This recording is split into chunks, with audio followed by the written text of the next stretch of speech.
My son whispered to my daughter, "Soon this house and everything else will be ours." She smirked. I was standing behind the wall and heard every word. The next day, I quietly transferred all my property when they found out. Good day, dear listeners. It's Clara again. I'm glad you're here with me. Please like this video and listen to my story till the end and let me know which city you're listening from. That way, I can see how far my story has traveled. I used to think I was blessed. A comfortable house in suburban Pennsylvania, 2 grown children who visited regularly, and enough savings to live my remaining years in peace. My husband Robert had passed 5 years ago, leaving me the house, his life insurance, and a modest investment portfolio. I wasn't wealthy, but I was secure. That's what I believed anyway. My son Michael was 42, a real estate agent with a charming smile and expensive tastes. My daughter Jennifer was 39, working in marketing, always dressed like she earned twice what she actually did. They'd both struggled financially over the years. Michael through 2 divorces, Jennifer through poor investments and credit card debt. I'd helped them when I could. What mother wouldn't? But something had shifted in recent months. Their visits became more frequent, yet somehow less warm. Michael would walk through my house, commenting on property values in the neighborhood. "This area's really appreciated, Mom. Houses like yours are selling for $500,000 now." Jennifer would finger my jewelry, asking where I'd gotten each piece, whether they were real or costume.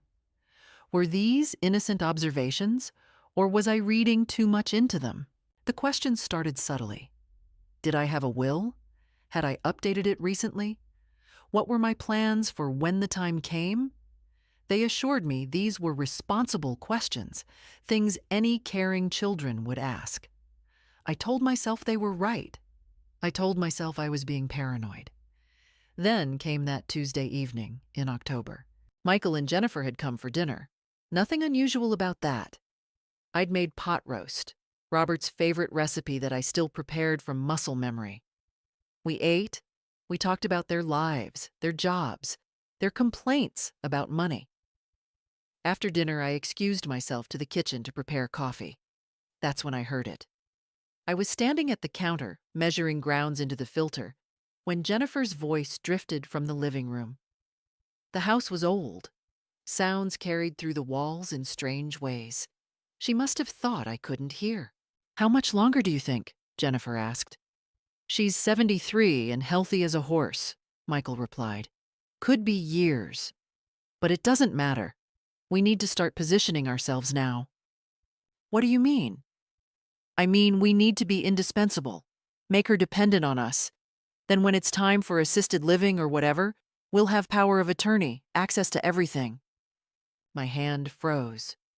The coffee scoop trembled, spilling grounds across the counter. Jennifer laughed. A cold sound I'd never heard from her before. "You really think she'll just hand everything over? She already trusts us completely. She's lonely, getting older. People like that become malleable. We just need to be patient and strategic." "And if she doesn't cooperate?" There was a pause. Then Michael's voice, lower, harder. "There are ways. She's getting forgetful. At least that's what we'll say. Diminished capacity. We document everything, build a case if we need to." "Michael, that's practical, Jen. This house alone is worth $500,000. Plus her investments, the life insurance money she hasn't touched, Dad's pension benefits. We're talking about $700,000 minimum, maybe more. You want to just walk away from that?" Another pause. Then Jennifer, quieter now. "Soon this house and everything else will be ours." She laughed again. Michael joined her. I stood there in my kitchen, the kitchen where I'd fed them thousands of meals, where I'd packed their school lunches and baked their birthday cakes, and I felt something crack inside my chest. Not my heart breaking. That would come later. This was different. This was the sound of my illusions shattering. How long had they seen me this way? As an obstacle? An asset to be liquidated? I forced myself to breathe slowly, quietly. The coffee maker gurgled, filling the silence. I arranged cups on a tray with steady hands, though my mind was racing. When I walked back into the living room, they were sitting there with innocent smiles, and I smiled back. "Coffee's ready," I said brightly. We talked for another hour. About nothing. About everything. I played the role they expected, the pleasant, slightly confused old woman. And all the while, I was thinking. They wanted my house, my life's work, my security. We'd see about that. That night after they left, I sat alone in Robert's old study. The room still smelled faintly of his pipe tobacco, though I'd stopped anyone from smoking in the house years ago. Some scents linger, like memories, like betrayals. I couldn't sleep. Every time I closed my eyes, I heard Jennifer's laugh, Michael's calculated tone. Malleable. That's what he'd called me. Diminished capacity. They were already building their narrative, weren't they? The sad story of an elderly woman losing her grip on reality, fortunate to have such devoted children to manage her affairs. How many other families had this happened to? I'd read articles, seen news stories about elder abuse, financial exploitation. I'd always thought those victims were different, more isolated, more vulnerable, more foolish. Was I foolish? I opened Robert's old filing cabinet and pulled out our documents. The house deed, still in both our names though he'd been gone 5 years. Our will, drafted 20 years ago when the kids were young and struggling, leaving everything split equally between them. Bank statements showing my savings accounts, investment portfolios, the life insurance payout I'd barely touched because I couldn't bear to spend the money that came from losing him. Michael had been right about one thing. The total was substantial, just over $700,000 in assets. My hands shook as I held the papers. This was my security, my independence, the cushion that let me live without burdening anyone, without becoming the very thing they were trying to make me, dependent, helpless, controllable. I thought about calling them, confronting them directly. But what would I say? "I overheard you plotting against me."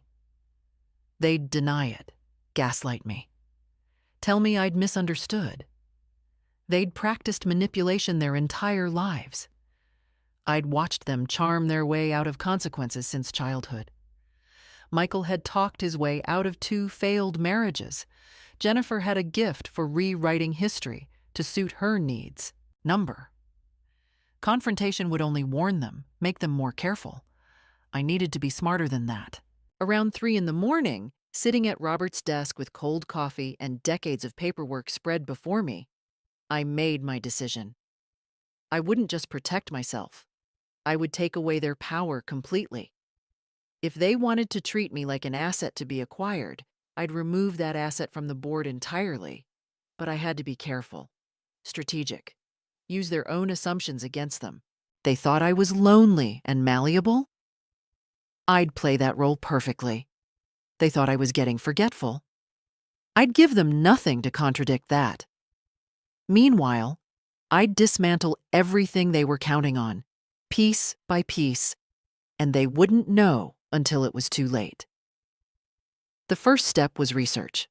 I spent the next morning on my laptop, something else they'd probably be surprised I could use competently, looking up estate planning attorneys, trust options, asset protection strategies.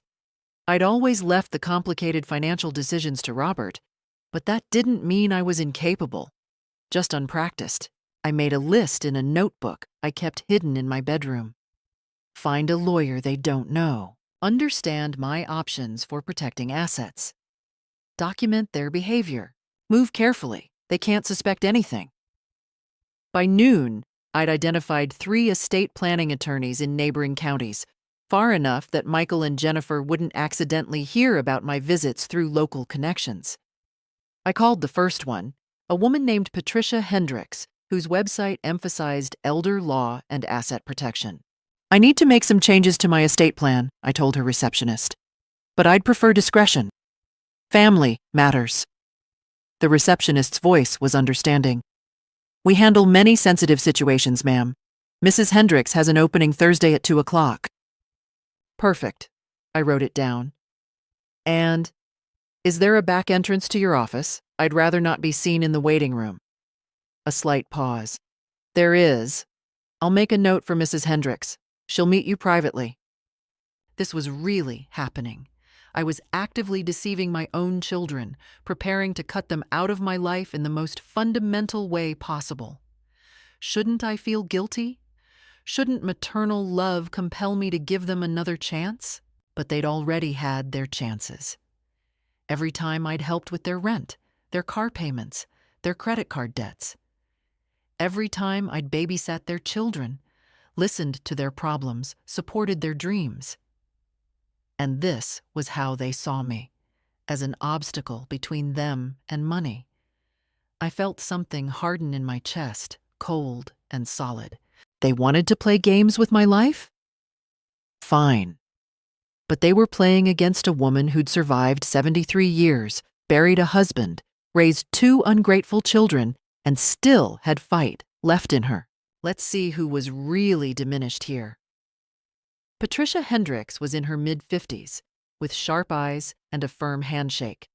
Her office smelled like leather and lemon polish, professional, serious. She gestured to a chair across from her mahogany desk.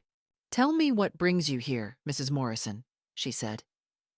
I'd practiced this conversation in my head, but actually saying the words felt like swallowing glass. My children are planning to take advantage of me, to claim I'm mentally incompetent and take control of my assets. I expected skepticism. Instead, she nodded and pulled out a legal pad. Unfortunately, I see this often. Tell me everything. I recounted the overheard conversation, the pattern of their recent behavior, my concerns about their intentions. As I spoke, Patricia took notes, occasionally asking clarifying questions. Her expression remained neutral, professional. "Do you have any documentation?" she asked. "Emails, texts, anything in writing?" "Not yet, but I'm working on it." She leaned back in her chair. "Here's the reality, Mrs. Morrison. What you've described is morally reprehensible, but proving elder abuse or undue influence requires evidence. However, we don't need to prove anything to protect you. We just need to restructure your assets in a way that removes them from their reach entirely."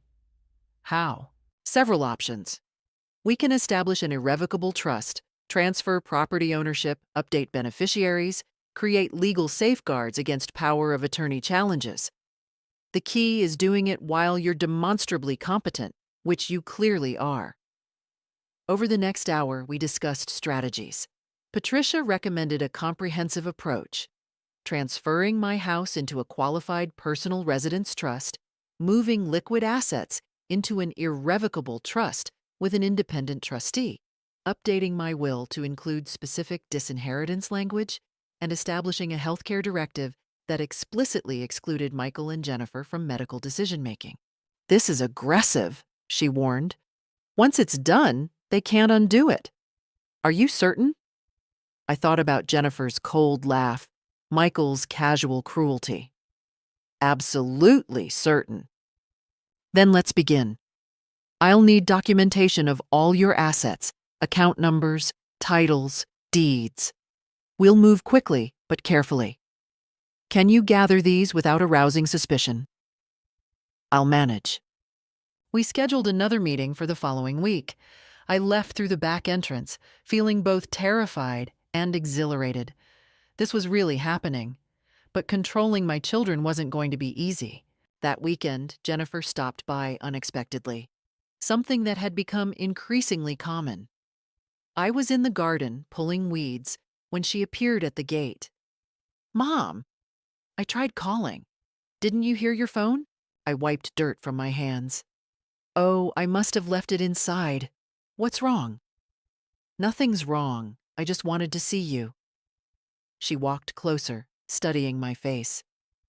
"You seem distracted lately. Are you feeling okay?"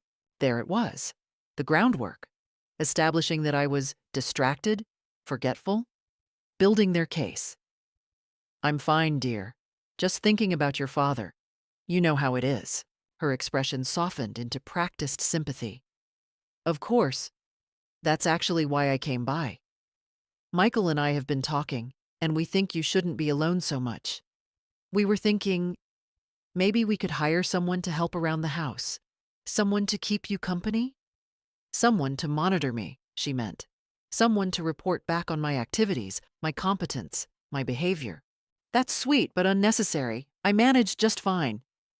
"But Mom, you're not getting any younger. What if you fell? What if something happened and no one knew?" She paused. "We worry about you." I let her convince me to think about it, knowing full well I'd never agree. After she left, I noticed she'd walked through several rooms of my house, casually opening drawers, examining papers on my desk. Looking for something? Or just cataloging my belongings? I needed proof of their intentions. Something concrete. That evening, I did something I'd never imagined doing. I went to an electronics store and bought a small recording device, the kind designed to look like a pen. The young clerk showed me how to activate it, how to download files to my computer. "Is this for lectures or something?" he asked cheerfully. "Something like that," I replied. The next time Michael visited, 3 days later, I had the pen in my cardigan pocket, recording turned on. We sat in the living room, drinking tea, and I played my role perfectly. Slightly confused, asking him to repeat things, mentioning that I couldn't remember where I'd put my glasses. He took the bait beautifully. "Mom, this is exactly what I've been concerned about," he said, leaning forward with false concern. "These memory issues. Have you talked to your doctor?" "I'm just tired, dear." "It could be more than that. Early dementia, maybe. We should get you tested." He paused. "And maybe it's time to talk about practical matters, like power of attorney. Just in case something happens, Jennifer and I could handle things for you. Take the burden off your shoulders." There it was, recorded, documented, undeniable. "Let me think about it," I said softly. After he left, I listened to the recording 3 times. His voice, so caring on the surface, so calculating underneath. I saved the file with a timestamp, backed it up to cloud storage, and emailed a copy to Patricia Hendricks. Her response came within an hour. "This changes everything. Come in tomorrow. We're moving forward immediately." Patricia worked fast. Within a week, we'd transferred the house into the QPRT, moved my liquid assets into an irrevocable trust managed by a professional trustee from a firm in Philadelphia, and drafted a new will that explicitly stated, "I am intentionally making no provision for my children, Michael Morrison and Jennifer Morrison Blake, as they have demonstrated conduct toward me that I find unconscionable." Legal language for heartbreak. The documents were signed, notarized, filed. My assets were now beyond their reach, untouchable, protected, mine to control through carefully structured legal instruments, but impossible for them to claim, even if they somehow convinced a court I was incompetent. "You're protected," Patricia assured me. "They could spend $100,000 on lawyers and get nowhere." I should have felt relief. Instead, I felt hollow. I'd just legally severed my children from my life's work, from any inheritance, from the family legacy Robert and I had built together. But they'd forced this. I had to remember that. I didn't tell them, of course. I continued playing the slightly confused elderly mother, accepting their increasingly frequent visits, their pointed questions about my finances, their suggestions about getting my affairs in order. But somehow, they found out. I still don't know how. Maybe someone at the county recorder's office mentioned the property transfer. Maybe they'd been monitoring my accounts more closely than I realized. However it happened, Michael appeared at my door on a Tuesday morning, 3 weeks after I'd signed the documents, and the mask was completely gone. "What the hell did you do?" He pushed past me into the house, his face flushed with rage. Jennifer was right behind him. "Mom, we need to talk." Now. My heart hammered, but I kept my voice steady. About what? Don't play stupid, Michael shouted. The house, it's not in your name anymore. And your bank accounts, the investment accounts, where's the money, Mom? I restructured my estate. It's my money, Michael. Your money? After everything we've done for you? Jennifer's voice was shrill. We've taken care of you, visited you, worried about you. Worried about my assets, you mean? The room went silent. Michael's eyes narrowed. What are you talking about? I pulled out my phone, opened the recording app, and played it. Michael's voice filled the room. We need to make her dependent on us. Diminished capacity. 700,000 minimum. Jennifer's face went white. Michael stared at the phone like it was a weapon. You recorded us? He whispered. You plotted against me, I replied. Did you think I'd just let you take everything I worked for? Michael's expression shifted from shock to cold calculation. You're going to undo this, all of it. Transfer everything back, or what? Or we'll fight this. We'll get doctors to testify that you're not competent, that you were manipulated by some lawyer who took advantage of a confused old woman. We'll contest everything in court, tie it up for years. You'll spend your last years fighting legal battles, Mom. Is that what you want? My hands trembled, but I didn't back down. I have documentation of my competency, medical records, testimony from my attorney. You'll lose. You're willing to destroy your relationship with your children over money? Jennifer tried a different approach, tears welling in her eyes. Mom, we're your family. You stopped being my family when you started seeing me as an inheritance. Michael stepped closer, his voice dropping to something dangerous. You'll regret this. We can make your life very difficult, very lonely. No more grandchildren visiting. No more family holidays. You'll die alone in this house. The threat hung in the air. Part of me wanted to crumble, to take it all back, to have my children love me again, even if that love was a lie. But I'd come too far. Get out, I said quietly.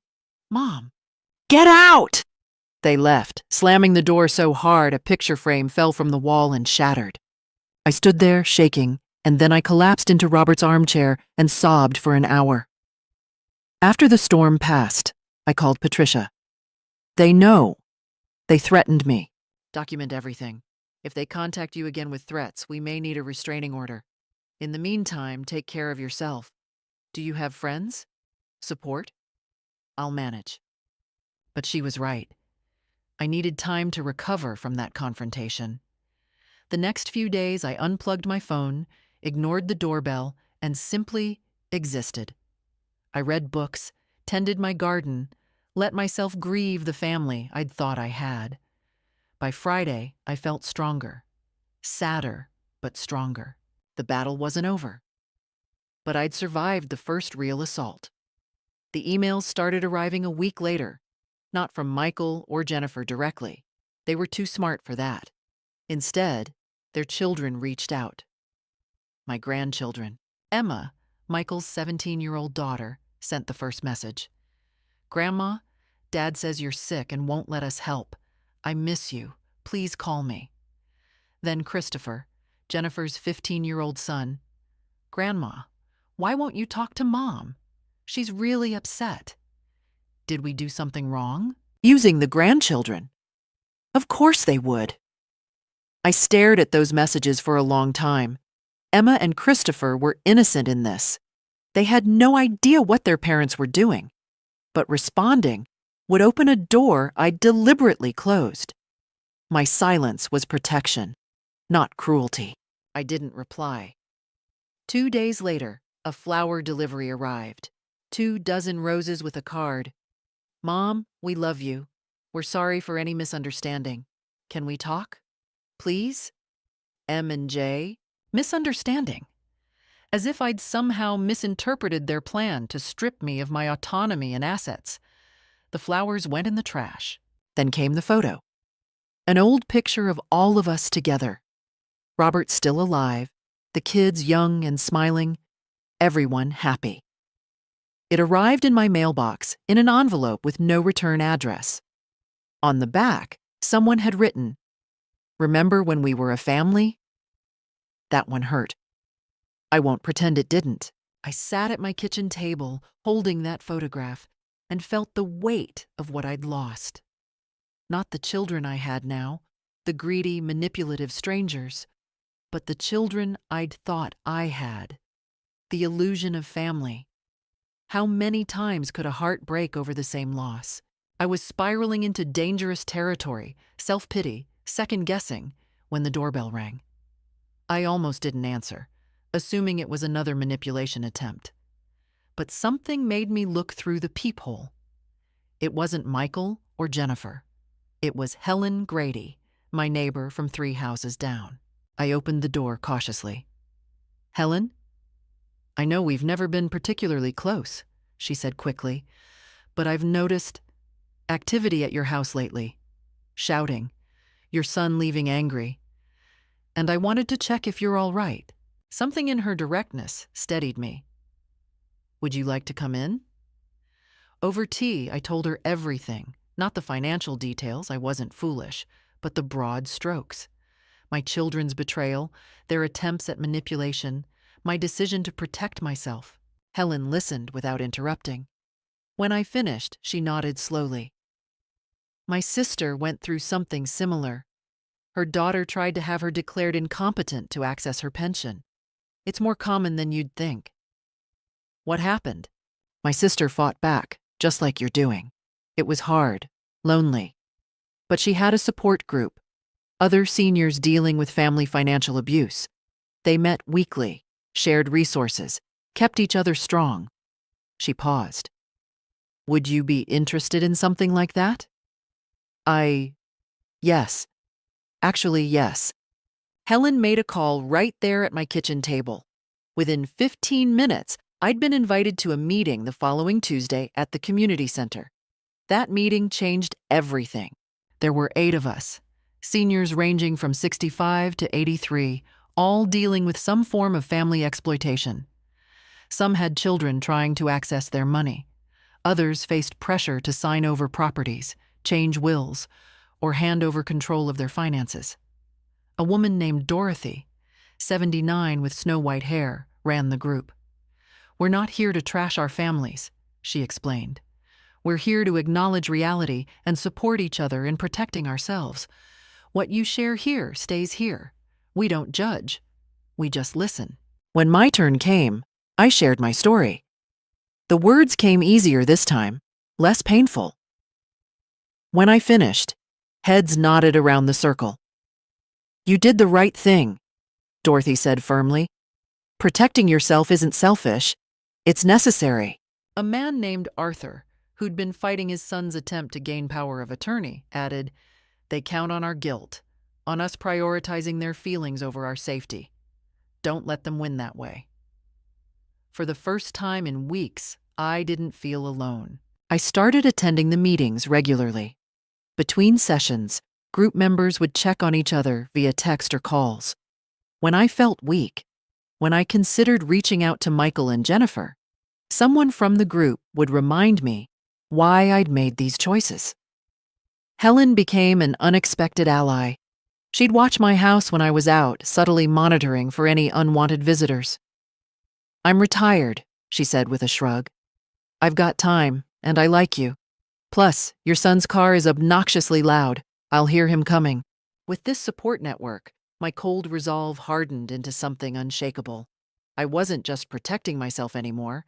I was standing firm on principle. Michael and Jennifer had expected me to crumble under pressure, to crave family connection so desperately that I'd surrender. They'd miscalculated badly. I was done being manipulated, done feeling guilty, done allowing them to weaponize my love against me. Let them send flowers, photos, tearful messages from grandchildren. Let them try every trick in their arsenal. I wasn't bending, not anymore. They came on a Sunday afternoon in early December, just as I was decorating for Christmas. Not that I was particularly festive this year, but old habits die hard. I was hanging a wreath when I saw both their cars pull into my driveway. My stomach tightened. Helen was visiting her daughter in Baltimore for the weekend, no backup. I briefly considered not answering, but they'd just keep coming back. I opened the door before they could knock. Michael smiled, his salesman's smile, the one that had charmed countless clients. "Mom, we need to talk. Calmly, reasonably. Can we come in?" Jennifer stood beside him, her expression carefully neutral. "Please, Mom. We've had time to think. We want to make things right." Every instinct screamed at me to refuse. But I'd also learned from Dorothy's group. Sometimes you need to face manipulation head-on, to recognize it clearly, to strengthen your resolve by seeing exactly who you're dealing with. Fine, living room. We sat in the same arrangement as before, them on the couch, me in Robert's chair. The irony wasn't lost on me. This chair had become my fortress. Michael started, his tone carefully modulated. "Mom, we've been thinking about everything that's happened, and we realize we could have communicated better. Maybe some things we said came across wrong." "Came across wrong?" I kept my voice even. "You planned to have me declared incompetent to steal my assets." "That's not—" Jennifer began, then stopped. Reset. "We were concerned about your well-being. Maybe we expressed it badly." "I recorded your conversation, Jennifer. There's no expressing it badly. You were calculating how to take everything I have."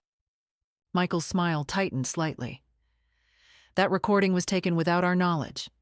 In Pennsylvania, that's illegal. We could press charges." Ah, there it was. The threat wrapped in the reconciliation attempt.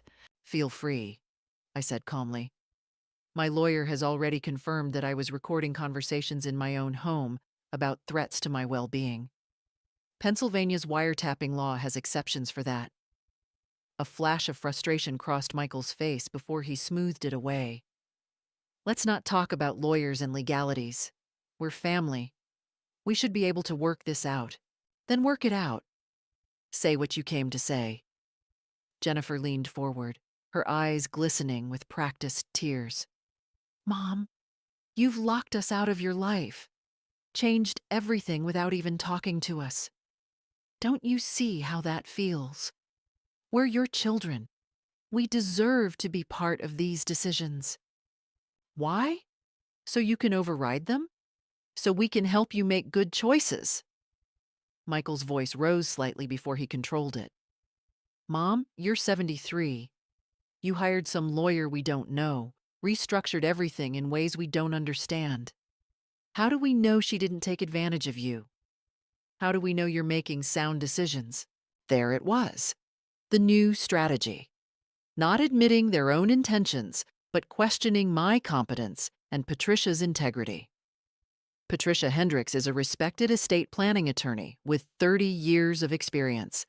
I chose her specifically because she doesn't know you and can't be influenced by you. Influenced by us?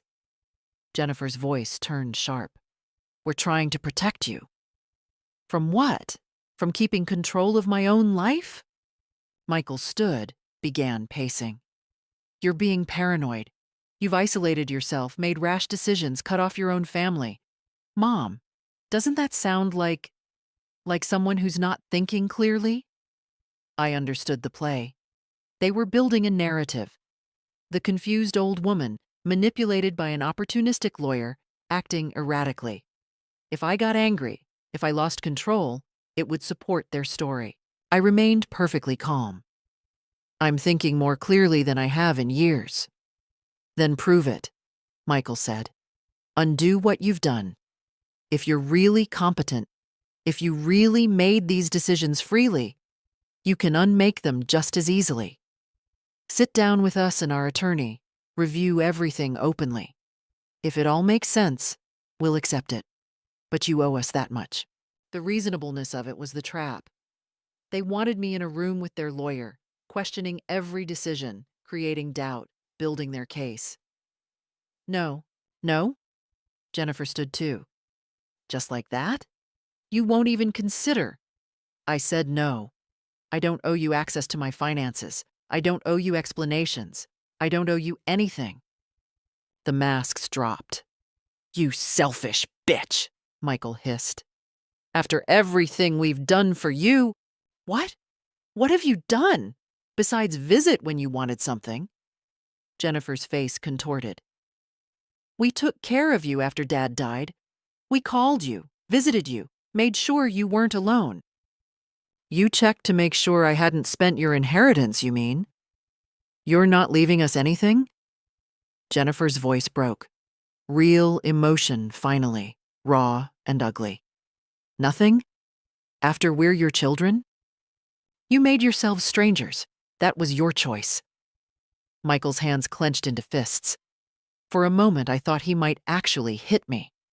Instead, he grabbed a framed photo from the side table, our last family picture, everyone smiling, and hurled it against the wall. Glass shattered across the hardwood floor. You'll regret this, he said, his voice shaking. We'll make sure of it. You want to die alone? Fine. You'll never see your grandchildren again. Never. We'll tell them you're crazy, that you hate them. Get out of my house.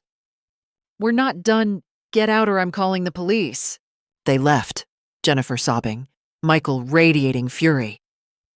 I locked the door behind them and stood there, shaking. The broken picture frame lay on the floor, our happy family scattered in shards of glass. I was terrified, truly terrified, of their rage, of their resources, of what they might do next. But underneath the fear was something harder, colder. They'd shown me exactly who they were. No more pretense, no more masks. And in doing so, they'd eliminated any last shred of doubt. I was right to protect myself, and I wasn't backing down. The letter arrived via certified mail 2 weeks before Christmas. A petition for guardianship filed by Michael and Jennifer Morrison, claiming I was suffering from dementia and unable to manage my own affairs, requesting the court appoint them as my legal guardians with full control over my person and property. They'd actually done it, taken me to court. Patricia called me immediately. Don't panic.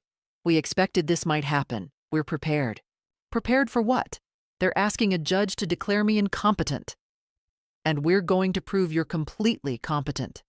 I've already requested an immediate hearing and filed our response. We'll also submit the recording and documentation of their financial exploitation attempt. Mrs. Morrison, this is actually good news. How is this good news? Because now they have to prove their case in court, on the record, under oath. And they can't. The hearing was scheduled for January 15th, the longest month of my life. Michael and Jennifer hired an attorney, an expensive one from Philadelphia. They also scheduled a psychiatric evaluation by their chosen doctor, which I refused. Patricia filed to have a neutral, court-appointed psychiatrist evaluate me instead. Dr. Raymond Chen spent 4 hours with me on a cold January morning. He asked hundreds of questions, had me complete cognitive tests, reviewed my medical history, interviewed my physician. When he finished, he looked at me with something like admiration. Mrs. Morrison, you're sharper than most 40-year-olds I evaluate. Whatever your children are claiming, it's nonsense. The hearing was held in a small courtroom that smelled like old wood and anxiety. Michael and Jennifer sat with their lawyer, a slick man in an expensive suit who projected confidence. I sat with Patricia, wearing my best dress and pearls, every inch the competent, dignified, elderly woman I was. Judge Margaret Waterston presided, a woman in her early 60s with gray hair and a reputation for not tolerating nonsense. Michael and Jennifer's attorney went first, painting a picture of a declining elderly woman making erratic decisions under the influence of an unscrupulous attorney. The respondent transferred significant assets into irrevocable trusts, effectively making herself unable to access her own money. This demonstrates impaired judgment. Or careful estate planning, Patricia countered. which many competent people engage in. The attorney called Michael to testify. Under oath, he described my forgetfulness, my confusion, my sudden personality changes. "Can you give specific examples?" Judge Waterston asked. She couldn't find her glasses. She asked me to repeat things. She seemed disoriented. "I ask people to repeat things regularly," the judge said dryly. "Continue." Jennifer testified next, crying through her description of a mother who'd turned against her own children without reason. Then Patricia called her witnesses. First, Dr. Chen. He presented his evaluation in clear, clinical terms. Mrs. Morrison demonstrates excellent cognitive function, clear memory, logical reasoning, and full capacity for financial decision-making. She shows no signs of dementia or any condition that would impair her judgment. Next came my physician, Dr. Sarah Patel, who'd treated me for 15 years. Mrs. Morrison is in excellent health for her age, sharp, articulate, fully competent. I'd testify to that under any circumstances. Then Patricia played the recording. The courtroom went silent as Michael's voice filled the space. "Make her dependent on us. Diminished capacity. 700,000. Minimum." Jennifer's face went white. Michael stared straight ahead, jaw clenched. "Your Honor," Patricia said quietly, "this is not a concerned family worried about an ailing mother. This is financial exploitation. These petitioners plan to manipulate their mother into dependency to access her assets. When she protected herself legally, exactly what any competent person would do, they filed this petition as retaliation. That recording was taken illegally," their attorney started. "In her own home regarding threats to her well-being," Patricia cut in. "Completely legal under Pennsylvania law." Judge Waterston looked at Michael and Jennifer with open disgust. "Counselor, do your clients wish to withdraw their petition?" Their attorney whispered with them frantically. Michael's face was red. Jennifer was crying. "No, Your Honor, we maintain—" "Then I'll rule from the bench." Judge Waterston's voice could have cut glass. "Petition denied. Mrs. Morrison is clearly and obviously competent. Furthermore, I'm formally noting in the record that this petition appears to be retaliatory and potentially frivolous. Mr. Morrison, Miss Morrison Blake, I suggest very strongly that you discontinue any attempts to control or access your mother's assets. She has every right to distribute her property as she sees fit, and these tactics are both legally baseless and morally reprehensible." She banged her gavel. "We're adjourned." Michael and Jennifer stood frozen. Their expensive attorney gathered his papers quickly, avoiding eye contact. I walked out of that courtroom with my head high, Patricia beside me. Behind us, I heard Jennifer's voice, broken. "Michael, what do we do now?" I didn't look back. Outside, Patricia squeezed my shoulder. "You won. Completely." I had won. The court had validated everything. My competence, my decisions, my right to protect myself. But I didn't feel victorious. I felt exhausted and infinitely sad. I'd defeated my own children in court. What kind of victory was that? The court's decision was final, but the consequences rippled outward in ways Michael and Jennifer hadn't anticipated. Within a week, their lawsuit became local news. "Local siblings attempt guardianship fraud against competent mother," read the headline in the county paper. A reporter had been in the courtroom, drawn by the unusual nature of the case. The article included excerpts from the recording, Dr. Chen's testimony, and Judge Waterston's scathing remarks. It quoted Patricia. "This case represents a troubling trend of adult children attempting to exploit their aging parents financially. I didn't seek publicity, but I didn't hide from it either. When a local television station called requesting an interview, I agreed. Let the world see what my children had done. Let other families recognize the warning signs." The segment aired during the evening news. I sat in my living room, composed and dignified, explaining how I'd discovered my children's plot and protected myself. The interviewer asked if I'd consider reconciliation. "Reconciliation requires remorse," I said calmly. They're not sorry for what they tried to do. They're sorry they got caught. The response was overwhelming. My phone rang for days with messages from strangers thanking me for speaking out, from other seniors sharing similar stories, from advocacy groups requesting permission to use my case as an educational example. Michael's real estate license came under review by the state board after several of his former clients read the article and filed complaints, claiming he'd shown similar predatory behavior in his business dealings. Apparently, I wasn't the only person he'd tried to manipulate. The board discovered a pattern, pressuring elderly clients to sell properties below market value, steering them toward deals that benefited him personally, exploiting their trust for commission. His license was permanently revoked within 60 days. Jennifer lost 2 major clients at her marketing firm when partners at those companies decided they couldn't trust someone who'd attempted to defraud her own mother. Then 3 more clients followed. Her employer, facing their own reputation concerns, quietly asked for her resignation. Professional reputation, once destroyed, is difficult to rebuild. But I didn't stop there. With Patricia's help, I took one more step, the step that made my victory permanent and absolute. I established a charitable foundation with the bulk of my estate. The Robert Morrison Foundation for Elder Rights would provide legal assistance to seniors facing financial exploitation by family members. Upon my death, nearly everything I owned would fund this work: legal fees, counseling services, educational programs, support groups. The irony was perfect.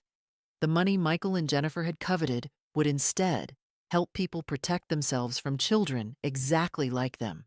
I kept enough in the trust to support myself comfortably for the rest of my life, plus a small amount designated for my grandchildren's education, payable directly to universities, never through their parents. Emma and Christopher aren't responsible for their parents' behavior, I told Patricia. They'll have a chance at college, but Michael and Jennifer will never touch that money. Patricia drew up the documents with particular satisfaction. Everything was legal, ironclad, and beyond challenge. She'd seen too many cases like mine end in compromise and continued exploitation. This time, justice would be complete. When Michael and Jennifer learned about the foundation, I made sure they received copies of all documents via certified mail.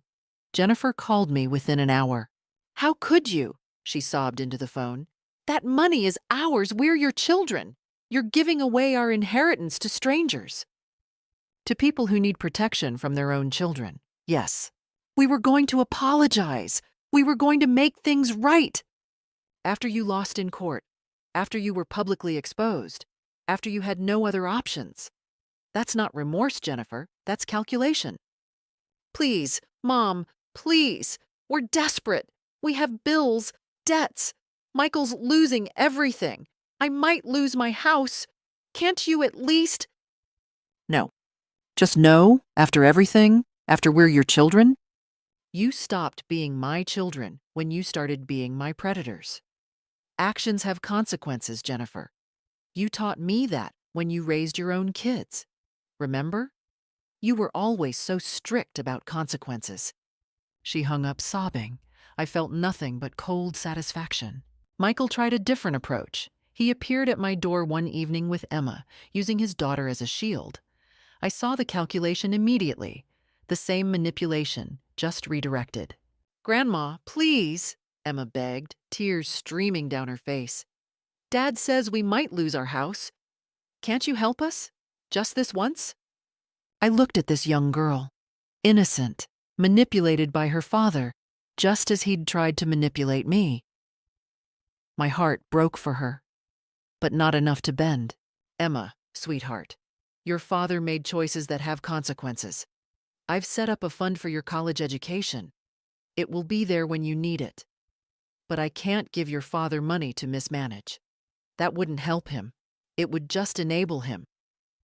"But Grandma—" "Emma, get in the car," Michael ordered sharply. He turned to me, and all pretense of civility evaporated. His expression was pure venom. "You're going to regret this. When you're old and sick and dying alone, when there's no one to take care of you." I'm already old, Michael. And I'd rather die alone with my dignity than live one more day at the mercy of vultures circling my assets. You're a bitter, selfish old woman. And you're a failure who tried to steal from his own mother. A failure who used his own daughter as a manipulation tool just now.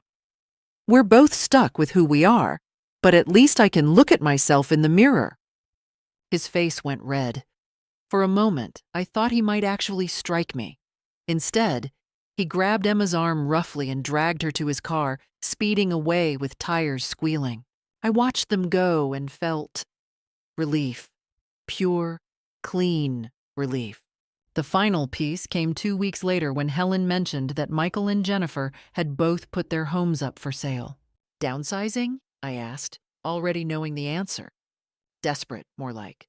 Word is they're both leveraged to the hilt. The lawsuit cost them a fortune. Their lawyer alone was $30,000. The lost income, their destroyed reputations, the debts they've been hiding. Helen shrugged. They bet everything on controlling your money. Now they're paying the price. I should have felt guilty. Any normal mother would have, wouldn't she? But I felt nothing but vindication. They'd tried to destroy me, and instead they'd destroyed themselves. They'd wielded weapons that backfired spectacularly. I'd won completely, absolutely, without compromise or mercy. My assets were protected. My autonomy was secured. My legacy would help others. And Michael and Jennifer? They had nothing but the consequences of their choices and the public shame of their exposure. Sometimes justice is cold and absolute. Sometimes that's exactly what it should be. 6 months after the trial, I barely recognized my own life, and I meant that in the best possible way.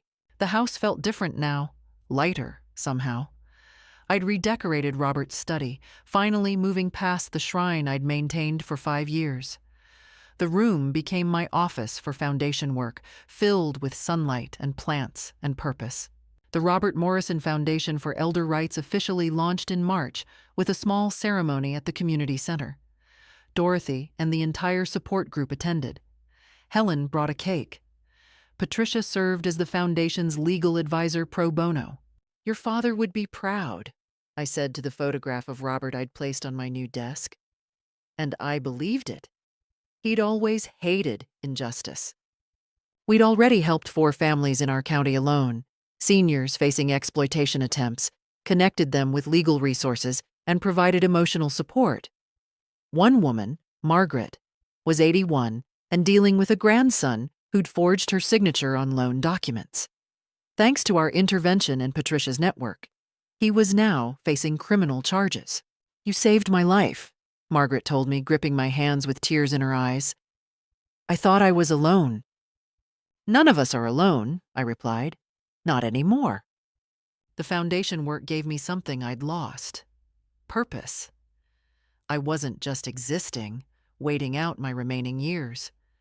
I was fighting, protecting, helping. Every person we assisted felt like redemption. I'd also started traveling, something Robert and I had always planned but never prioritized. In April, I spent 2 weeks in Ireland with Helen, exploring castles and drinking entirely too much tea in charming villages. We laughed like schoolgirls and made plans for Italy in the fall. My health improved too. Dr. Patel commented on it during my checkup. Whatever you're doing, keep doing it. Your blood pressure is down. You've lost weight. You seem happier. I was happier, freer. Living for myself, not for anyone else's expectations. The support group evolved into genuine friendships. We celebrated birthdays, attended concerts, went to museums. Arthur met a widow named Linda, and they started dating, making the rest of us cheerfully envious. Who says life ends at 70? Dorothy declared over dinner one evening. We're just getting started. My grandchildren were a complicated situation. Emma had reached out via email when she turned 18, apologizing for being used as a pawn and asking if we could have a relationship independent of her father. We met for coffee, cautiously at first, but she was genuinely remorseful and curious about the foundation. What you did was brave, she told me. Dad won't admit it, but I think you were right to protect yourself. I started seeing her monthly. She'd escape to my house, we'd talk, and I'd quietly add to her college fund. She was applying to universities, planning to study social work. Christopher was still under Jennifer's influence, but he was only 16. Time would tell. Meanwhile, Michael and Jennifer's lives had collapsed spectacularly. Michael lost his real estate license permanently after the state board investigation uncovered years of ethical violations. Without income and facing multiple lawsuits from former clients, he'd filed for bankruptcy. He and his wife divorced. Apparently, attempting to defraud your mother is a deal breaker in marriage. He was working at a car dealership now, selling used vehicles on commission. Emma told me he'd aged 10 years in 6 months, constantly angry, blaming everyone but himself. Jennifer's marketing firm let her go quietly, citing restructuring. Nobody wanted to hire someone infamous for trying to exploit her elderly mother. Last I heard, she was doing freelance work from home, barely making ends meet. Her husband was still with her, but the tension was visible whenever I saw them around town. They didn't speak to each other, just coexisted in miserable silence. They'd both moved to smaller apartments across town. The houses they'd been so proud of, the lifestyle they'd tried to maintain, the wealth they'd counted on from my estate. All gone. I saw Jennifer once at the grocery store. She turned down an aisle to avoid me, but not before I saw her face, exhausted, defeated, bitter. Did I feel sorry for her? Not even slightly. They'd gambled everything on greed and lost. The universe had a way of balancing scales. One evening, I sat on my back porch, the same porch where I'd once worried about being alone and vulnerable, and looked at my garden. I'd planted new roses this spring, varieties Robert had always wanted to try. Helen came over with wine. "To surviving and thriving," she toasted. "To surviving and thriving," I echoed. The sunset was beautiful. My life was full. I was surrounded by genuine friends, engaged in meaningful work, and completely, utterly free. I'd lost my children, but I'd found myself. And that, surprisingly, was more than enough. Looking back now, I understand what I learned. Love without respect is worthless, and family is defined by actions, not blood. I protected myself because I deserved protection. I chose dignity over dependency, and yes, it hurt. It still hurts sometimes, but I survived. More than that, I thrived. If someone you love sees you only as an asset, they don't truly love you, and you owe them nothing, not your money, not your autonomy, not your peace. What would you have done in my position? I hope you never have to find out. But if you do, remember this. You deserve better than betrayal, no matter who it comes from. Protect yourself, always. Thank you for listening to my story. Stay strong, stay vigilant, and never let anyone, family or otherwise, steal your dignity. And please, if this resonated with you, share it. Someone out there might need to hear it. Take care of yourselves.